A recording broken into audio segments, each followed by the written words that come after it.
Airsoft GI would like to thank our sponsors.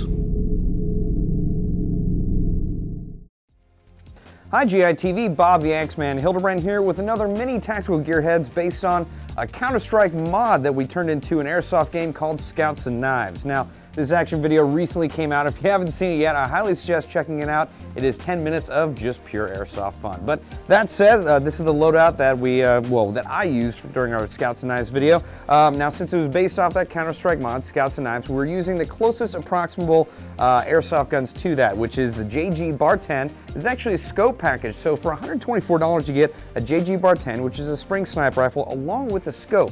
That's a really good deal, an absurdly good deal to be honest, perfectly. In addition to that, we were using a Lancer Tactical Bayonet set. Now, you can actually mount this onto just about any M16 style airsoft gun that has a bayonet lug attachment, which is pretty cool, but it's also a very affordable knife coming in at around $10. Now, I'm a big fan of using fake knives in airsoft because blades do not need reloading. You will never run out of ammo with them, and we learned that, well, I learned that much to my chagrin during this Scouts and Knives video.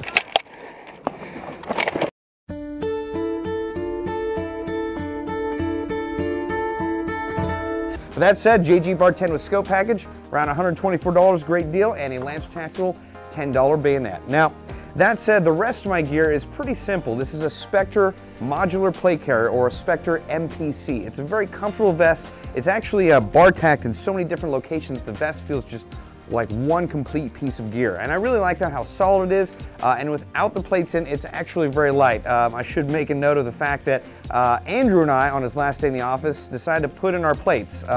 We just ordered real plates together. Now, did it for coolness factor. I wasn't gonna do it until, well, basically Andrew broed me into it. He was like, bro, I'm wearing my plates, kunk, kunk, set yours on. What's up, bro? And I did, and I really regretted it. And after the second game, I was like, Andrew, I gotta take these out. This is so heavy. He's like, oh, bro, I took mine out after the first game. That was stupid. And it was stupid. I really am gonna switch back to my fake plates from now on, but I like how it fills out this vest. But again, Specter modular plate carrier, Specter MPC1, very comfortable vest, highly suggested. Now, another piece of gear that I feel I should make a note of is I'm wearing a 3-liter Source bag with storm valve. It's actually going in my Specter hydration kit in the back. I'm a big fan of this because you actually get more water out than you would out of a bite valve, out of this storm valve. I'm a big fan of it. It's easy to use, and I like how it's got an antibacterial, grunge-free technology to where it's very easy to keep the bag clean, and I highly suggest them. Another piece of gear I was using was the Annex MI7 face mask. This is an A-TACS camo. I like it because it goes with my proper A-TACS BDUs top and bottom, but also these Annex MI7 face masks come pre-installed with a thermal lens. I make that, well, that's basically standard on any face mask I'm going to be using. I need a thermal lens, one, because I sweat so much, and two, it makes my mask fog up a lot, and with the thermal lens, that prevents the vast majority of that. And these Annex MI7s are ridiculously affordable for all the features you get on them. I'm also a big fan of the fact that it includes a visor right out of the box. Now, other pieces of kit I should mention is I'm wearing a bunch of GI morale patches, including the Flaming BB and my Tim versus Bob patches, which I think is wholly awesome.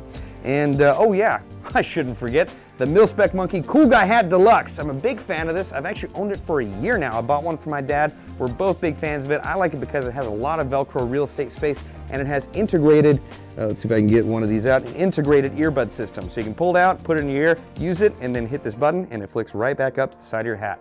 So it's obviously a great hat. I've been using it for a while. If you can or can't see, there's a lot of sweat in there because I find it so comfortable.